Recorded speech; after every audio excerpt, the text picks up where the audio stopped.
Hey everyone! Kamusta mga kabalita? Yan, so ipapasyal ko kayo ngayon sa Bypass. Yan, kung saan makikita natin ng iba't ibang klase ng mga street foods dito. Yan, merong mga calamares at meron din silang mga iba't ibang klase pwedeng ihawin. Yan.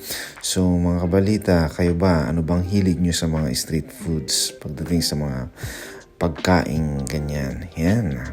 So, mga kabalita, medyo maiksi yung video pero syempre marami pa tayong i-upload. So, see you and next time again. Bye!